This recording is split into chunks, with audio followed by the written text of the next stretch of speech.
May 1st, 1986, Kiev. The sun was shining with a cruel brightness. Thousands of people marched through the streets for the annual May Day parade, waving red flags and artificial paper flowers. The state smiled for the cameras, projecting an image of perfect, unbreakable order. Mothers held their toddlers high on their shoulders, encouraging them to breathe deeply of the warm, sweet spring air. But the air was heavy with a secret. The radiation levels in the streets were 10 times above what any human should endure. The government knew, the scientists knew, they had the terrifying data sitting on their desks, but they chose to hide it behind a curtain of silence. The parade had to go on. In the Soviet Union, the appearance of strength was worth far more than the lives of the people. While children cheered, an invisible, silent fire was already settling deep into their lungs. My husband Vasily was already dying in a sterile Moscow hospital. Nobody told the marchers, and for a long, long time, nobody told me the truth either. We lived in Pripyat. It was meant to be a city of the future, built specifically for the elite workers of the atom. We were so young. I was only 23 years old, and I was pregnant with our very first child. That night, April 25th, the air was filled with the scent of blooming flowers. Vasily kissed my belly and fell into a deep sleep. He was a firefighter. He truly believed his biggest enemy was nothing more than a simple physical flame. At 1:23 in the morning, the world beneath us shook. Vasily jumped up instantly. He didn't even put on his heavy protective gear, not even a jacket, just his shirt sleeves. He looked at me and said, "There is a fire on the reactor roof.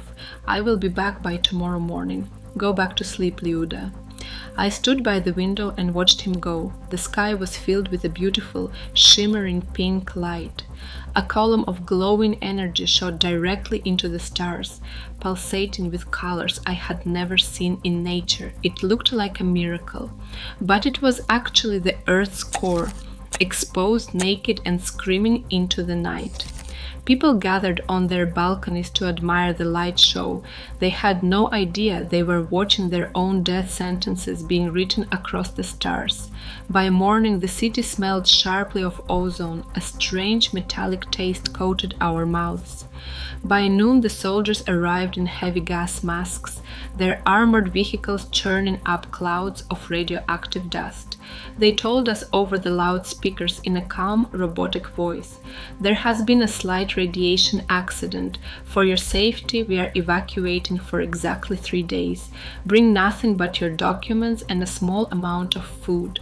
We left our tea sitting on the table, still warm. We left our pets scratching at the doors. We fully believed we were coming back, but the walls of our home knew better. They were the only ones who saw the truth, that we were never, ever coming home again. I traveled across the country to Moscow. I found him in hospital number 6, locked away behind thick, suffocating plastic sheets. By day 3, I stopped recognizing his face. The man I had married was disappearing, replaced by something unrecognizable. His body was swelling. His skin was beginning to crack and darken. Something the doctors could not even name out loud was slowly eating him from the inside out. The doctors told me, "Do not touch him. Do not kiss him. He is no longer a human being. He is a nuclear reactor." They handed me heavy rubber gloves and told me never to cross the line on the floor, but I lied to them. Every single day I lied. I placed my hand on my stomach and stayed silent when they asked if I was expecting.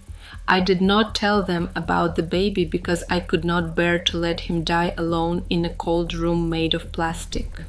For 14 long days, I watched the man I loved dissolve. First, his skin turned a deep bruised blue. Then it turned gray and began to fall away in large patches. By day 7, his internal organs were failing. The radiation had turned his very blood into something toxic. By day 10, he was coughing up pieces of his own lungs.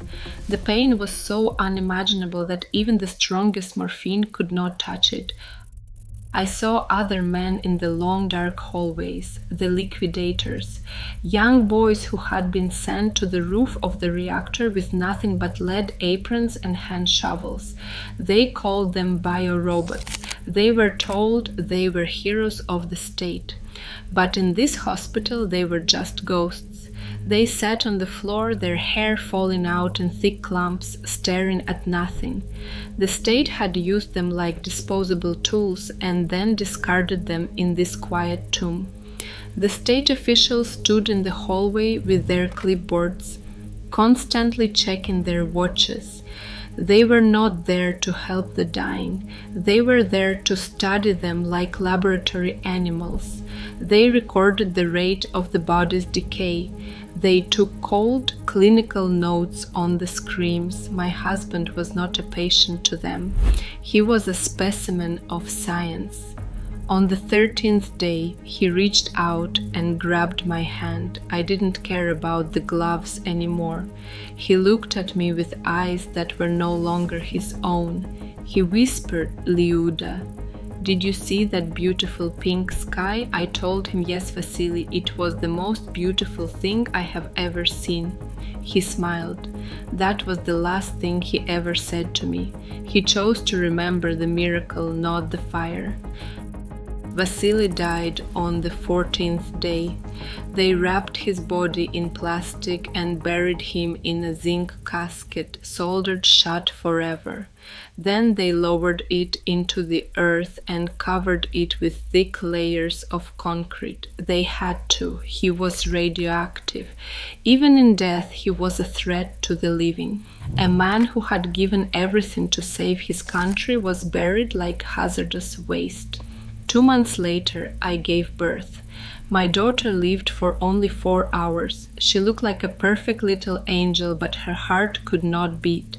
The doctors told me later that she saved me, that she was like a lightning rod. She absorbed the radiation while she was in my womb, taking all the poison into herself so that I could live. I lost my husband and my child to a secret the government was still desperately trying to keep. Even now, the silence is what haunts me most. People say the Soviet Union collapsed because of politics or economics, but I think it truly died that night in April. It died because a government that lies to its people about the air they breathe cannot stand for long. When the truth finally collapses, everything else eventually follows. If these walls could talk, they would not tell you about the fire. They would tell you about the lies. They would tell you about the long silence that followed.